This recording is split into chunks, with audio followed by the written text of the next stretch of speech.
How are we going? Ella, you want to say hello? Ella, she's been barking at me. Ella, she's ignoring me. There's nothing up there. Should we go into her view? Ella, Ella, come on, come over here. Come on. She just won't. She won't look. So yeah, I need look. The grey's starting to come through. I'll be dyeing the hair soon, guys. So the camper van today is going to come out. It's dry. It is dry, cloudy, but dry. So I have to go shopping because it's Tuesday. Remember, every Tuesday, Aurora's mum comes, Leslie. She has the kids. I always make chili and spaghetti, and I go shopping, buy all the stuff. Aurora's at work. I asked Aurora when her course officially ends, because obviously she's doing her teaching course. This is the last stage of it. She's been doing it for a few years. So the car's, oh yeah, by the way, the car's gone. So I sold Talia's broken car where the engine had seized. So there's a big gap there now. That area there, I used to use it for restoring classic cars. It's a bit scruffy, a bit messy. You can see a few of my tools there, but so Aurora said I think it's the middle of June. Her course ends. There is it's going to be a bit of an odd month for me because Aurora is having a reconstruction operation from her cancer. Yeah, nothing to worry about, guys. She's cancer free. But in June she will be doing that. So then we're going to have 4 or 5 months of recovery. So hi. Nice day. Nice day. Bit of sunshine, isn't it? Yeah, true. It's not raining now. So Aurora will be in recovery for a few months. I don't even want her to do it, to be honest with you, but she don't listen to me. Oh, thanks, Karen. No, she's completely fine, yeah, and you know, June is a long way away before she has that procedure. She's very healthy. She's super fit. She goes to the gym quite regularly. She's fitter than ever. Fitter than me. I've tried to talk her out of it. She won't listen to me. She's like, I'm doing it. You don't know what it's like for me. So, but the good bit is that she will be completing her teaching course, so she will be a fully qualified sports teacher. She's been working in teaching for quite a few years now, and you know, she'll be on a much higher salary, which appeals to her. She doesn't need it, but we all like money, don't we? So I don't take any of Aurora's money. All her money is hers. Yeah, you get it, Karen. Yeah, I never take money off Aurora. Yeah, I've always said to Aurora, if I can afford it, I'm paying for everything. If I can, whilst I can. At the moment, I can. So when she gets money, it is actually for perks and treats and holidays, and she spends a lot on the kids. She pays for quite a lot of different events they do and sporting clubs. I tend to go halves on all the clubs, and she likes days out and stuff like that. You know, she likes the money that she earns to be used for things, for nice treats for the kids. Like we've just, you know, so which I like it that way. I don't know, I was brought up, I'm quite old-fashioned. I was brought up that the man pays for everything. I always am. I know it's not like that now, is it, guys? Most people go halves, don't they? That's just the way I was brought up. So I like it like that, to be honest with you. So Ella's with us. So we're having just a nice walk. Let me just see if Ella will actually speak to us. Ella, you going to speak to us? No, she does what she always does. She looks the other way. It's behind you. She's She's just walking alongside me at the moment. She's happy to be out. Isn't it beautiful? You can hear the bird. You can hear the birds singing. Even the skies are blue and cloudy, but there's that lovely Christmassy smell in the air. It's a fresh sort of, slightly cool, no wind, no breeze, just quite a peaceful, very peaceful up here. We actually have a woodland. Yeah, that's okay, Hebrew, but I'm old-fashioned like that. My dad was the same. So, we've actually got a woodland area. Yeah, I don't think she sees it. I don't think Aurora sees it as help. So you don't forget, we've got 5 kids. So, we've got a woodland area up here. A very old, it's a few hundred years old.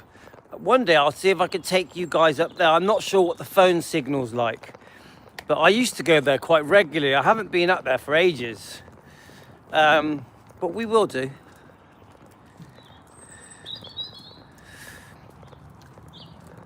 You can't hear it, but you can hear all the birds singing, which is lovely. So let's start to have a little chat about what's happening at Defending Elvis. I haven't done a carnival keto video in the last few days. I do want to. There's some good information coming out at the moment concerning. You can hear it, Karen. There's some good information coming out at the moment about the carnivore diet, the keto diet. I might start sort of when we get some stuff I think that would interest you. I'll do a few reports on it on our keto channel, Elvis Presley Fan on Keto. So, all right, got a couple of kids I've got to get past. Hang on a minute, guys. Let's just get past these kids. Dude, 1 second. 1 second, guys. 1 second. No. So I don't trust her. She's like, she's not very nice. Yeah, that's Joe, this way. This way. So Ella can be. Ella doesn't like other dogs. She can be quite nippy, quite snappy. So I don't like it when we go past other dogs. So let's talk about Defending Elvis. So I'm going to do some keto stuff. Not today. Oh, look at that sun coming out. The sun's come out. Look at that. We get round to the end of this lane. So there's a lane we've just walked down. If you look, there's another lane over there across the road. Look how beautiful that is, guys. Stunning. And I can actually feel the warmth. I can feel the warmth of the sun stood here. Absolutely stunning. I don't know if I appreciated things like this when I was a teenager. Probably not. It is beautiful. I could actually walk down that lane, but we'll probably lose signal, so I won't.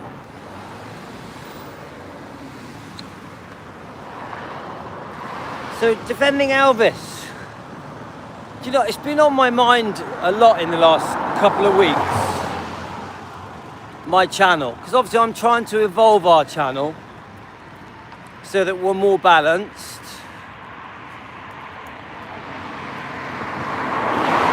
Like today I had a deep dive look at 1956. But I decided when I did it, I wanted to look at 1956. Hi Tony. Thanks for your video, it was lovely. You look great as usual. I wanted to discuss 1956 from the point of view of defending. So what I could have done is done a deep dive on 1956, Elvis's massive breakthrough year. And just discussed all the facts, couldn't I? I could have just gone, I could have just said all the different things that happened. But I didn't really want to do that. I wanted to come at it from a defending angle. That Elvis, as soon as he became well known, was being attacked, being trashed, being insulted, was horribly portrayed by many of the tabloids, these short interview clips and magazines, etc. But at the same time, he was also massively praised. So you got to think about Elvis. The whole world fell in love with Elvis, but it was the younger generation. It was the teenagers, the rockabilly rebels. So you think about it, you had millions upon millions of teenagers, juvenile delinquents, rock and roll enthusiasts who instantly fell in love with Elvis. Elvis probably created most of them, yeah? So initially there was this massive, Elvis just got this unbelievable amount of attention. Hi Donna, Karen, how are you? But at the same time, he got a massive backlash. Yeah, Elvis put the C in cool. So Elvis, he gets it from both angles, doesn't he, guys? He gets, sorry, I'm just saving a worm. He gets, just saved a worm, you know me, I save worms. So Elvis gets this very positive reaction from the teenagers. Then, quite quickly, I think Elvis is sort of made the scapegoat, isn't he? Elvis is blamed for all of the wrongs of the 1950s. Now remember, you've got films like Rebel Without a Cause, you've got Marlon Brando type films. So rock and roll had been given a bit of a bad rap, hadn't it? Yeah? You know, smoking, drinking, the way they dressed, the way they did their hair. You know, there was crime, of course, and gangs. You ever watch the film The Wanderers? The Wanderers is a great film to watch if you want to see, you know, the gangs. But the point I'm trying to say is that all of a sudden they had a scapegoat, didn't they? They had, yeah, the Wild One is a good one, yeah. That's Marlon Brando, isn't it? So Elvis all of a sudden was blamed, wasn't he? Right, let's sort out Ella. You can look at the sky. Look how beautiful the sky is.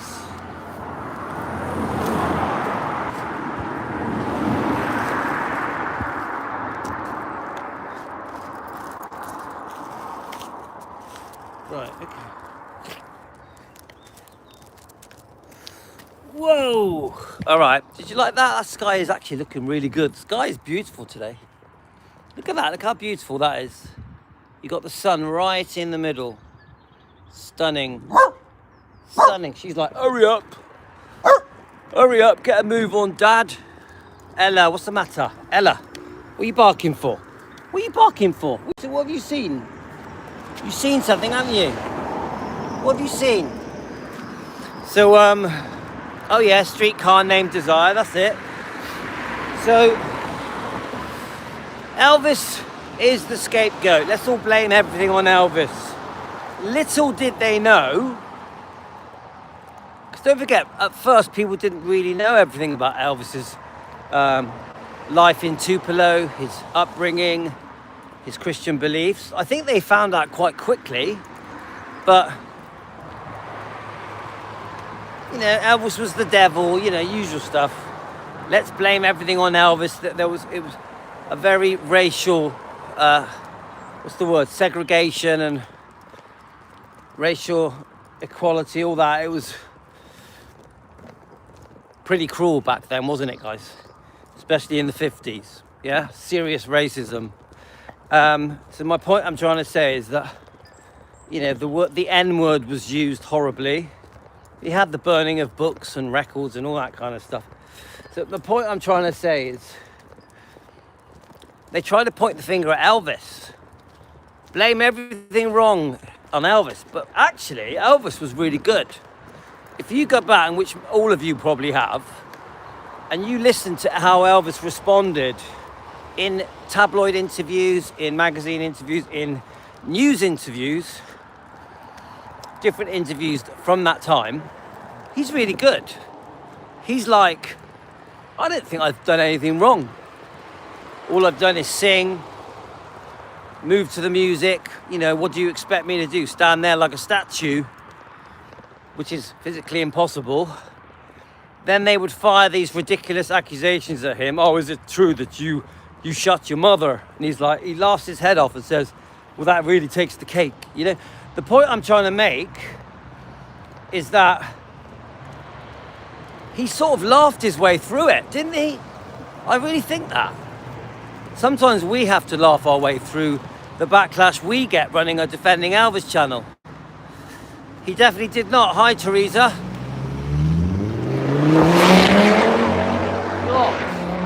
Oh, did you hear that? These boy racers. So the point I'm trying to make, guys, is that Elvis, instead of sort of arguing with all these people and being rude or insulting or just saying things that would upset, you know, that would upset people, he was pretty cool. He was a bit of a cool cucumber. He was like, he still stayed very respectful. He still stayed very well mannered, but he also stood up for himself. I like to think we're like that as well. I like to think we at Team Elvis, Defending Elvis, Elvis defenders around the world, we stand our ground, but we're not rude. We don't swear, we don't insult. We might say the odd silly thing, but never extreme meanness, yeah? And I think Donna Presley did this yesterday. Donna Presley proudly said, yeah, defensive, that's a good way of putting it. Donna Presley proudly said, I stand up, yeah? She stands up for the Presley, she stands up for her family. So here we are, guys. If you look, they've put the roof tiles on there, haven't they? So they're starting to put the roof on. Obviously, every few days we walk past this and see how the building work's going. Interesting. I'm interested to know what types of businesses go in there. You know, what do you reckon, guys? It's a bit of an eyesore, you know, in a housing estate. If you look behind me, there's some quite nice flats. See the flats here? So now all of a sudden their view is going to be that can't be good, can it? That can't be good. If I lived here in their cute little flats with balconies, I wouldn't want to be facing that, which is going to be a commercial industrial estate. Whoever made the decision to put that in front of that, it's not a good decision, is it? And then if you look behind me here, there's all nice family homes. Yeah? Not fair, is it? If you bought those homes, you never would have wanted that there. Definitely not. You know, I know they'll do a nice job of it. It'll be a very neat, tidy, modern industrial estate. But, nah. I give it a thumbs down. So as I was saying, Elvis,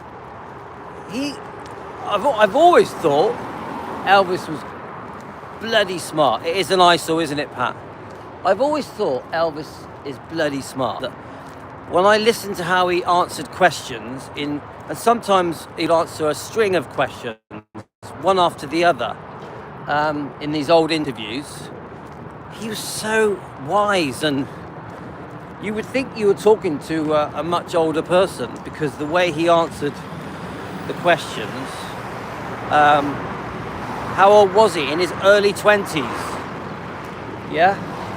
But he answered the questions like a 50-year-old, just really intelligent, wise, fair, understanding, respectful answers. Obviously, with extreme good manners. So really, Elvis disarmed the interviewers, didn't he? Because they would ask these silly questions. They would talk about rock and roll as if it was some kind of devil worship. But Elvis would just disarm them by laughing at the ridiculousness of the questions. Yeah, 100% Glad and Vernon, Elvis's humble upbringing, Tupelo, Mississippi, just created a beautiful person with a heart of gold. Don't forget that church, hi Rick, church for Elvis was like watching TV for us, wasn't it, guys? So, you know, I read a comment the other day. Sometimes people bring up about how poor Elvis was, you know. He being, you know, getting brought up in a shotgun house, 2 rooms basically. You know, their heart, you know, crying for him, their heart breaks for him that he was so poor. I don't feel that way. I don't feel that way. I see it differently. I see that his humble beginnings made him the man who he is. I also think, yes, they struggled. They really, really struggled. It was very tough, yeah? But I also think there was a lot of love. I also think Elvis had a lot of happiness in Tupelo. I know they moved around a bit. They weren't in the birth house very long. Someone said that Elvis doesn't even remember being in the birth house, yeah, because he was so young. I don't know what age Elvis moved out of the birth house. Was it 3? I actually don't know. I should know, but I don't. The thing I'm trying to say, guys, is when we discuss Elvis being poor, this is just my take on it, guys. Don't equate being poor as being miserable. Let me just cross over. Don't equate, this is just me, my thinking. You can think how you want, guys. I don't see Elvis that because he was poor, that he was miserable or unhappy. All right, I think Donna Presley just posted a video. So that's Karen. I'm playing catch up. That's the 3rd one. I got 2. Yeah. So with Donna Presley, I've got 2. I've got the question and answer, which I really want to do. Yeah. And I've got and the one she's just posted now. I am spreading them out because YouTube they've got their eye on me at the moment. And I'm trying not to do the Donna Presley videos too close together, so they don't start saying that my channel is doing it. I'm being careful what I post at the moment. Anyway, as I was saying, so let's just discuss about Elvis being poor. Yeah, hi Hebrew. I'm thinking he might have been happiest when he was poor. There we go. So this is what I'm trying to say. This is Hebrew. This is what I'm trying to discuss. Some people, they automatically think because Elvis was poor, was miserable. They imagine him sleeping in a very small room with Gladys and Vernon, you know, in the 2-roomed shotgun house on Satilla Road. And oh my God, how could he have done that? You know, so he must have been miserable, must have been unhappy, life must have been horrible. I don't agree.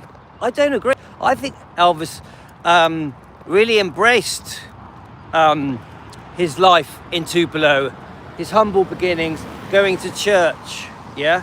I think, you know, the kitchen is tiny, isn't it? Yeah? Just about big enough.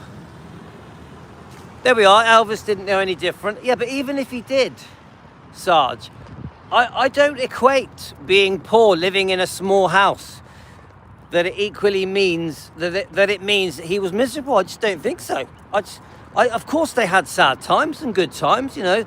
Of course Gladys and Vernon lost the twin, you know, Jesse died, stillborn. So I'm not saying that they were walking around with big smiles on their face. I'm not saying that.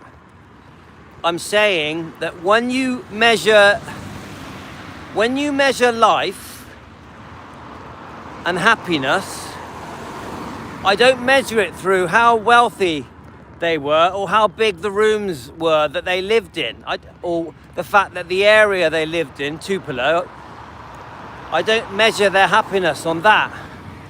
I actually think Tupelo was very much, everybody was in the same boat, weren't they? Everybody was struggling, everybody lived but day by day. You know, what the money that was coming in day by day is how people lived week by week, which I think, do you know what? I think it's pretty similar now. Even now people live week to week, don't they?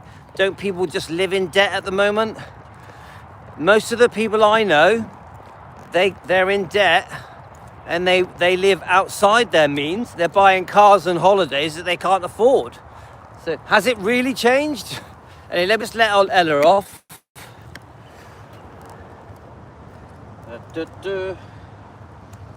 Right, let's let Ella do a bit of a run. Look at these people dumping their stuff, guys. Yes, there we are. So Karen's just commenting now. Look at the rubbish, guys. Look at that. A gas bottle, a tyre, a fridge. Ella's going to go and have a look, see what she can find. Ella, what are you looking for? It's funny because I do like finding things. 5 years ago, I probably would have got that. All right, okay, yeah, sorry, Karen. I'm just catching up with your comments. So, yeah, there we are. Karen has just said something there. Karen, Donna's friend and assistant. Elvis had extended family living close by, in and around. I know that he moved to many different homes.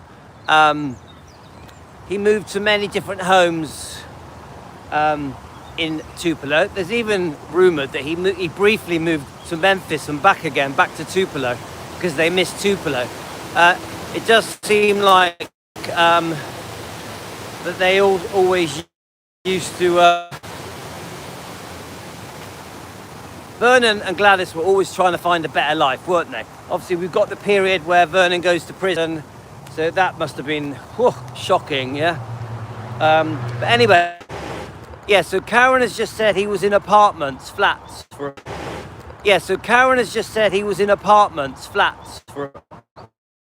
I've actually done this topic before. Elvis moved around quite a lot in Tupelo.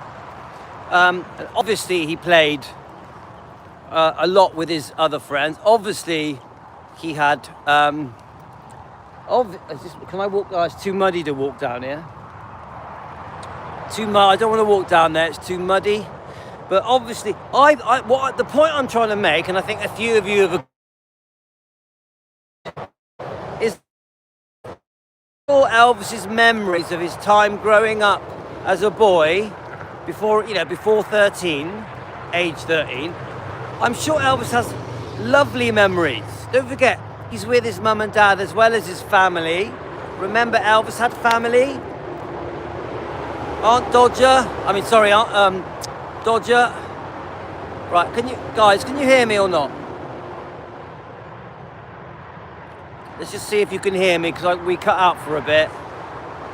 Let me know if you can hear me, guys, because I can do a part 2. Right, I'll just wait a minute. Karen, can you hear me? Can you hear me? You can, okay. So look, if we look, we can see. Okay, we're back now. Now, if you look, we can see the sign. Western Supermare. Junction 21, Bristol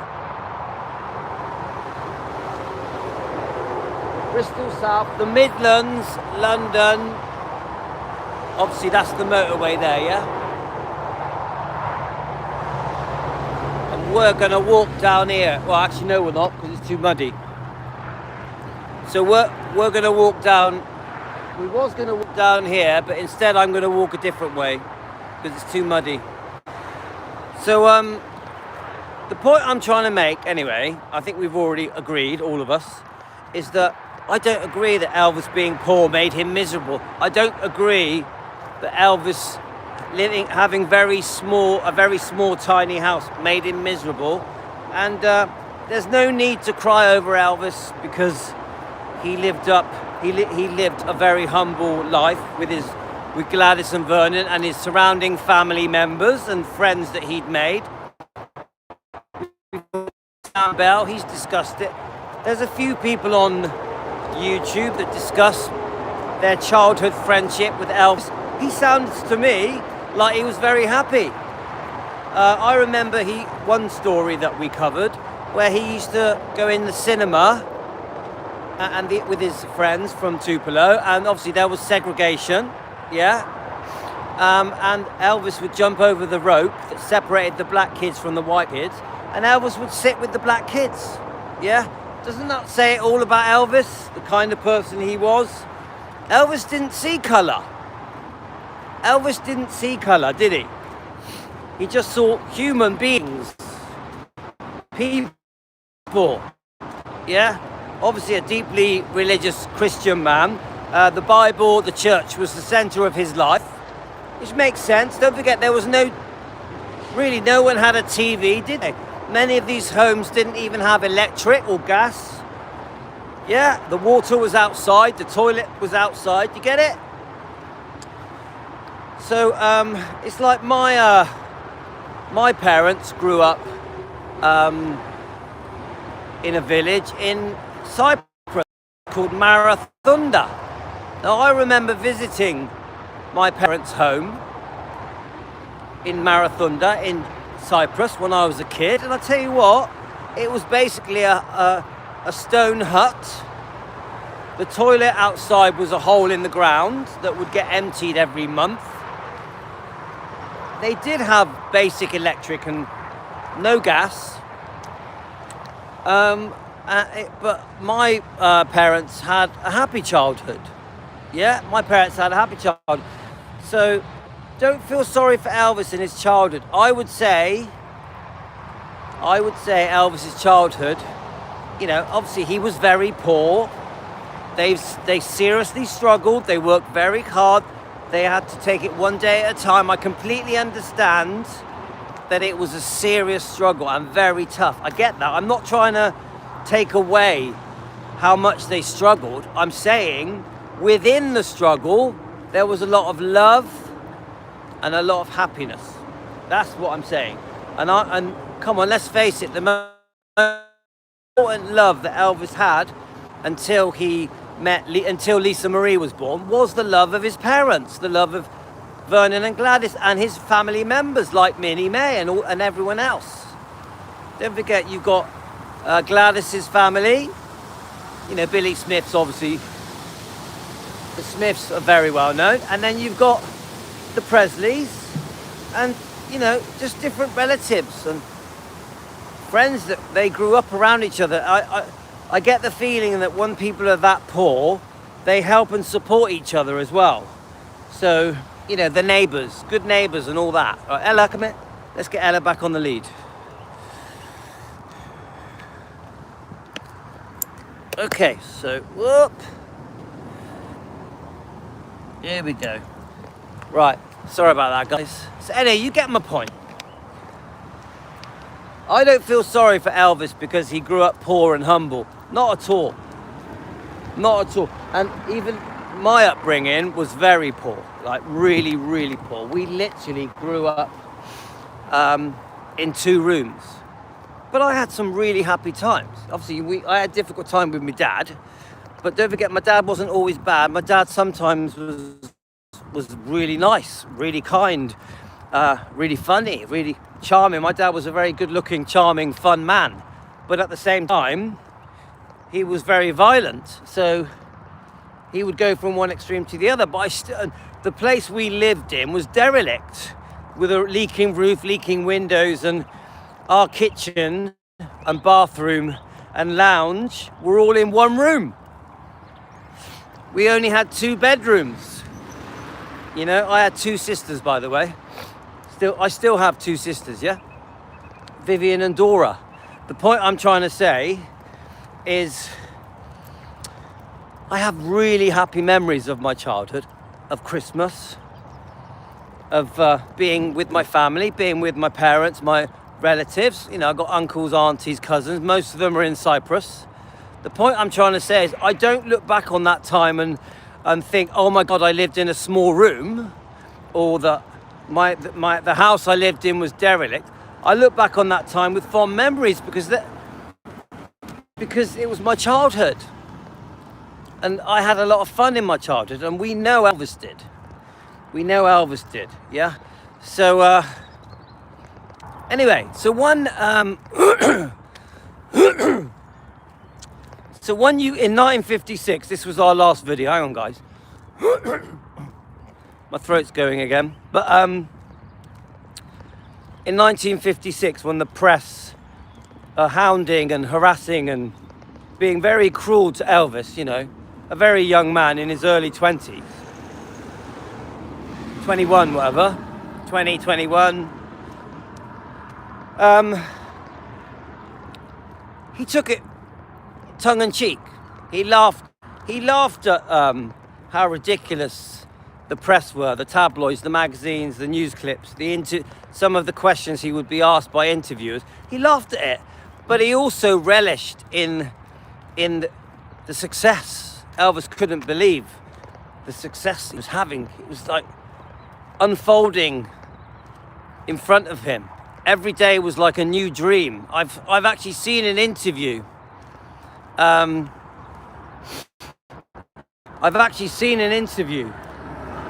Where he says it all feels like a dream and he's going to wake up and it's all going to go away. We all know that as soon as Elvis had money, he bought a home for his parents. More than one home, yeah, because they buy one, it's not quite good, quite right, so they then eventually buy Gracelands. But the point I'm trying to say is that I don't just see the negative.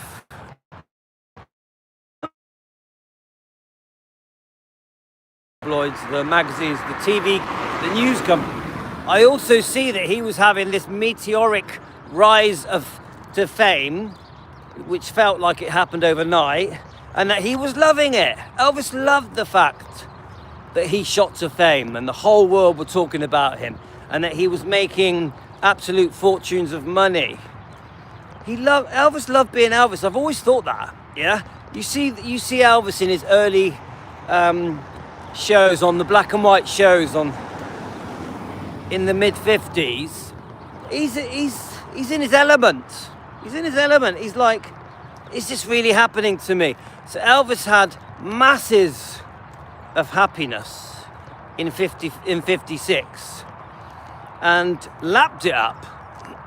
Yeah? Obviously, as soon as Elvis had money, he just wanted to give it all away. That's just the way he is, isn't it? But the point I'm trying to say is that within the negative stuff, you get all the good stuff. And the good massively outweighed the negative, yeah? So I think Elvis loved the 50s. I think he had the time of his life in the 50s. I even think eventually when Elvis gets drafted, I think, of course, we go through that horrible period where he loses his mum, which is just, it couldn't, you know, it's such a, because Elvis was so close to Gladys, for that to happen at the height of his fame, how do you deal with that? Yeah, how do you, he clearly never got over it, but then I think by the time he gets to 1959 and he's serving and he's in Bad Neuheim, he's made quite a lot of friends, some quite well-known friends, yeah, that were, you know, like Charlie Hodge, people like that. The point I'm trying to say is you know, Elvis has accepted he's lost his mum. He thinks about her constantly every day, doesn't he? But Elvis gets on with his life, makes the best of it, is proud to serve for his country, and does his duty. Doesn't want special treatment, does it the same way as everybody else, which got him a lot of respect. And I think Elvis enjoyed 1959. Yeah, I think he had a brilliant time. He's rumoured to have had a few girlfriends. Yes, okay, he briefly met Priscilla. He was still seeing Anita, but Anita was back at Memphis. Yeah, so Elvis, I just think generally, whenever I hear Elvis getting interviewed, even when you start listening to the interviews in the 60s, he's pretty positive, optimistic, very upbeat, looking forward to the future. I even think when Elvis first started making the movies, you know, obviously we've got the 1950s movies. Then eventually when it comes out in 1960 and does GI Blues, you have a different sort of optimism. Elvis's image has matured and his style of music has moved away from rock and roll, and you get a new Elvis. I actually think the first few years of the 60s and the movie making, I actually think Elvis really enjoyed making the movies. I've seen interviews with, hi Jean, how are you? Hi Jeanette. I've seen interviews with Elvis in the 60s and they really enjoyed the movie making, the early movie making years, the early 60s, you know, Elvis and the Memphis Mafia, because obviously the Memphis Mafia would get parts in these movies, like Red West, people like that would get these parts. I think Sonny West and some of the others did as well, didn't they, yeah? I think Elvis really enjoyed making the movies. I think as we get nearer to the mid-60s, then Elvis is fed up because the movies are not what he wants. They're not how he sees himself as his career. He's very disheartened, isn't he? He's like, this isn't what I ever wanted. Because Elvis did set out to make very credible movies, didn't he? So obviously, I do believe Colonel Tom Parker played a big role in Elvis not getting the right roles. Let's save another worm, guys.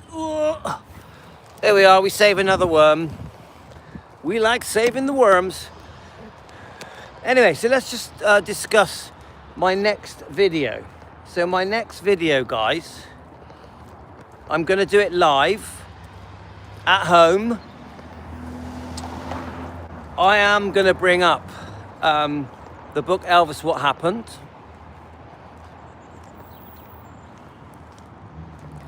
Hi Matthew. My next live, we are going to be discussing Elvis, What Happened. We are going to be discussing Elvis, Aaron Presley and the Memphis Mafia. We are going to be discussing the fact that Elvis was betrayed by the people that were close to him, by an ex-wife, that certain people said things, even ex-girlfriends, that they shouldn't have said. We are going to discuss that the tabloids and the book publishers were offering people that were very close to Elvis very large amounts of money to tempt them into sharing private details about Elvis's life, maybe even exaggerating them. So let's just go over a minute. So we try and walk up here. So the thing I'm trying to say, guys, is yes, we're going to bring up all these sensitive topics. That we on these sensitive topics we have had some disagreements, haven't we? Yeah. Do you want to see Ella, Deborah? There we are. Come on, Ella. What are you doing? Come on. Look. You gonna say hello? Come on. There we are. You have a shake.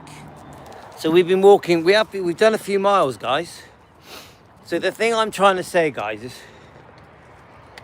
we are going to bring up these topics. Now, I'm not going to bring up these topics and start naming people. I'm not going to start insulting people. I will name the books. I will name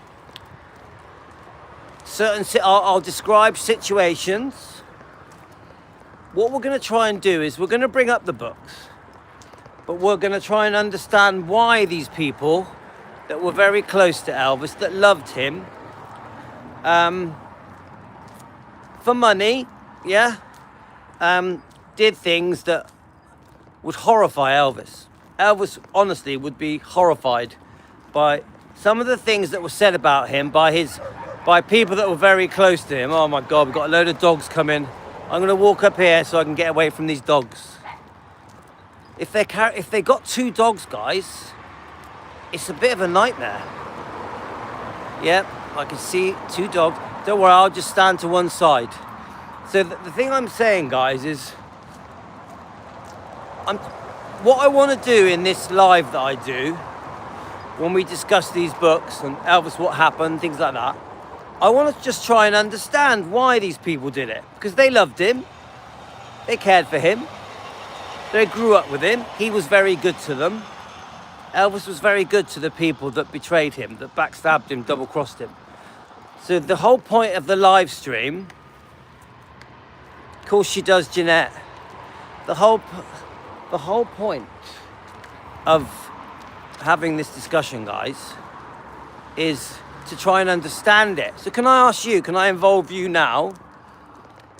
Can I involve you now, guys?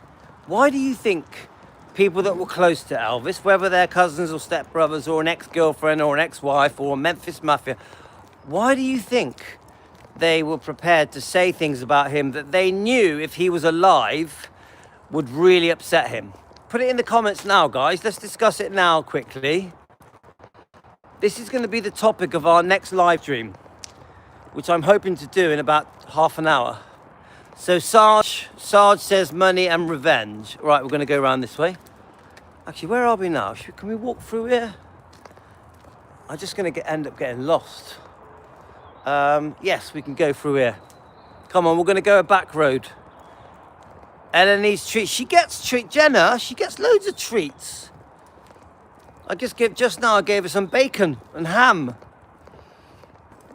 You all love Ella, don't you? Entitlement. Ah. Hi, Matthew, Hillbilly Cat. Please subscribe to Matthew. So entitlement. Oh, I know, Jenna, don't worry.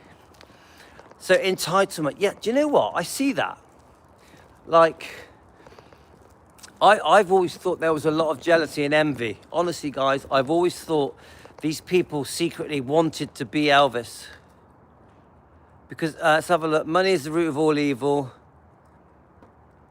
Because they could get away with it. This is another thing, Sarge, it's a good point, that I've learnt this, that once he wasn't alive, they could say what they want and no one could challenge them and disagree with them and tell them off. So I think, because obviously if he was alive, he would have stopped them doing it, wouldn't he? Yeah, I think 90% of the things that happened to him, to Elvis, would not have happened if Elvis was around. Yeah, they sort of had a green light. Elvis isn't with us, so they had a green light. Ella is on keto diet. She probably is. No, she doesn't like vegetables. I give my cat lots of treats, too much actually. Yeah, not too much, Jeanette.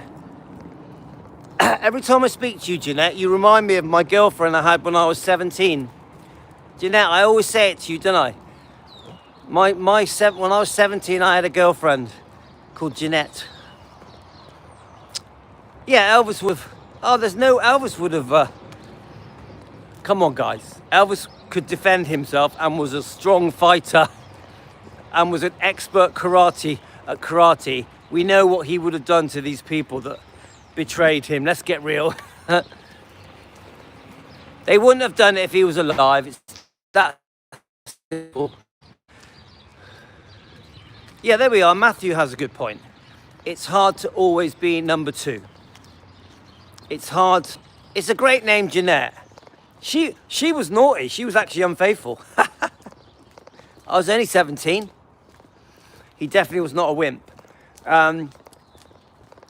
Could you imagine how different things would have been if he had lived? If he didn't die in 1977 towards these close friends and family that let him down, towards Priscilla, the way she treated him. Just a very different world. But because he passed, these people literally could get away with anything, get away with murder. It's very sad, but Elvis was the karate. Yeah, Elvis was the original Karate Kid, wasn't he? Yeah, Sergeant. One look. Elvis knew. If you upset Elvis, you knew about it, didn't you? The way he looked at you. Oh, that's a nice van. Look how nice that van is. Beautiful van. Come on. beautiful van that is. I'm jealous because I've got the same van in black, but that blue is absolutely beautiful. What a beautiful van. I like that. It's got lovely wheels as well. I want it. Maybe one day. Look at it. I want that van. They're looking out the windows going, who's that man looking at my van holding a phone stick, talking to himself? That defending Elvis guy, defending Elvis Louis. Anyway, so part of the reason I decided to bring up the topic Elvis, What Happened Again, and the book Elvis, Aaron Presley and the Memphis Mafia, and other books, you know, Priscilla's book, Elvis and Me. Thanks, Jenna. So part of the reason, yeah, I love True Grit. True Grit's a brilliant film. John Wayne, yeah? But part of the reason I've decided to bring it up, Donna did her video that we reviewed yesterday, yeah? She's very proudly saying, I don't care what people say, whether they like it or not, I am going to defend Elvis, yeah? I am going to defend the Presleys. I am going to defend my life. I am going to defend who I am, yeah? This is really a standout thing that Donna is saying. And I just thought, you know, she is a true Presley, yeah? So, yeah, it does feel very nice today. The weather is really nice today. Right, let's just cross over. My postman's there. It's funny because my postman, I knew him when I was a kid. So the thing I'm trying to say is this, is that when I watched Donna Presley doing her video, yeah, I'm going to review that video, Jenna. I can't review them too close together because YouTube have been telling me off about it. I've got to spread them out, yeah? So I'll make 3 or 4 videos and then I'll review Donna's. Spread them out a bit, yeah? So this is the point I'm trying to say. Is that when I saw Donna defending herself, defending the Presleys, defending her life, defending the fact that she's Elvis's first cousin, defending the fact that she is a Presley, she does get backlash. Donna does get called names, she gets insulted. I regularly see Donna being insulted in comments, okay? She also gets loads and loads of praise. You know, 99% Donna gets praised, 99%. But then you just get the 1% who insult her. They bring up her name change. They bring up her history because she had a crazy ex-husband, yeah? But she still, no matter what, Donna still, no matter what insults get thrown at her, she still stands there and defends herself, yeah? Defends Elvis, defends the Presleys, defends Aunt Delta. And I'm like, she stands up to Priscilla. She stands up, you know, she had to do it with the Smiths and the Stanleys, didn't she? Donna has stood up to the Smiths and the Stanleys in her own videos, yeah? So I just started thinking, because obviously we are called defending Elvis. She does it in a classy way, yeah. That's right, Matthew. But I started thinking, am I avoiding these topics because people that don't want Elvis to be defended are sort of muting us? I started thinking, I don't want to avoid topics because there's people that don't want to defend Elvis. I thought, so when I watched, hi Anita. So when I watched Donna standing up for herself and her family and for Elvis, yeah, I remember thinking, I'm not avoiding these topics anymore. So, you know, recently we've been doing some defending anyway, haven't we? We've been exposing Priscilla. We've been discussing people like Morgan Maxfield, Jack Sodden, the marriage, the divorces. You know, we have still been doing some defending, yeah, but I have been avoiding the books. You know, Elvis, What Happened, Elvis and the Memphis Mafia, Priscilla's book. I haven't really gone into it in detail, have we? The book Elvis and Me, the book Softly As I Leave You. I haven't really been talking about them because I'm not happy with what Priscilla has been saying in these books, Softly As I Leave You, and I'm not happy with what she said in the book Elvis and Me. So then I started thinking, Well, if we are avoiding topics because there are certain people that do not want Elvis defended, they see that Elvis being defended as negative, stirring up trouble. They see us as troublemakers. I remember thinking, that ain't right, because it means that the people that don't want Elvis to be defended are winning. Do you understand what I'm saying, guys? That if we stop discussing defending Elvis topics because Elvis people out there, Elvis fans, Elvis YouTube channels don't want us to defend Elvis, they win. They win. Do you get that? So I made a decision. I'm going to bring these topics up. But the other decision I made was this. We must do it the right way. I don't want to bring up these topics, attack people and insult people, belittle people. I'm not going to do that. I'm going to... Come on, quick. I'm going to bring up these topics in a respectful, understanding way and try and, like Matthew just said, try and do it in a classy way. That's classy for Louis. That's almost impossible, isn't it? So I'm telling you now, guys, all the topics are all going to come back. All the defending topics are going to come back. But I'm going to not say names. I'm not going to say names. I'll say books. I'll say books. Hang on, guys. I'll say books, and I may just briefly mention the odd name here and there. Whoa! Right, have you finished now? Look, you stick your bum in the camera. Look, she's putting her bum in her thing. So the way I'm going to do it is, I will be bringing up the books and I will bring up Classy Louis. I will be bringing up, how can I say it? I'll be bringing up,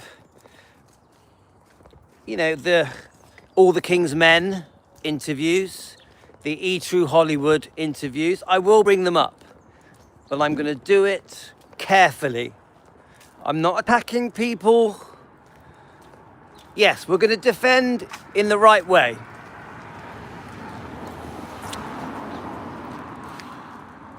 Well, it's not as simple as that. Nice clouds. It's not as simple as that, because I actually do believe that some of the people that trashed Elvis did love him. What we're going to try and do, give them a nickname. There we are, Anita. That's a good idea. What we're going to try and do is try and understand why they did it. Yeah? This is my next video is going to be, why did they do it? Were they offered large amounts of money? What kind of temptation came their way? Was it because Elvis had died, so he couldn't stop them?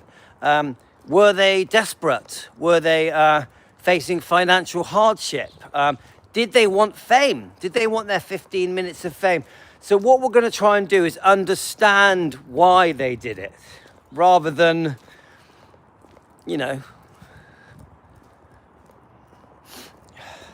Well, Hebrew, I wish it was that simple. That I honestly don't think that it was done in hate. I do think there was jealousy, there was envy. I do think these people wanted to get back at Elvis. Definitely jealousy, 100%. I do think there is resentment, underlying resentment, hidden resentment. I do think things have gone on that we don't know about, behind closed doors. So I do think there's many reasons why it happened. But I also think that many of these people in their hearts do regret it. Honestly, some of these people, they regret it in their hearts. Do you think that? Obviously. So that's going to be our next live, guys. I'm hoping to do it quite soon. We're home now, look.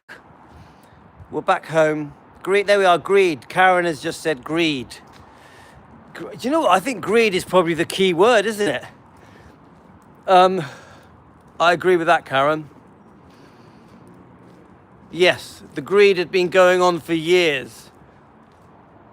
Very true. Very true. Even before he died. Even before he died. I massively agree with that.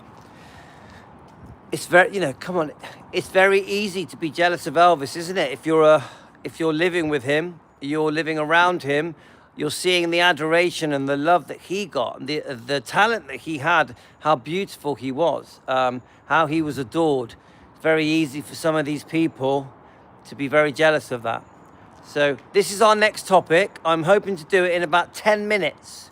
So I want to go live in 10 minutes on this topic. Okay, guys? So I see you in 10 minutes. I do agree, Jenna, a lot of people were jealous.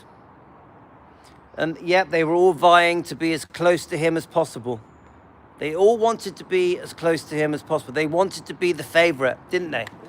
Anyway, guys, 10 minutes. 10 minutes. See you later, Alex.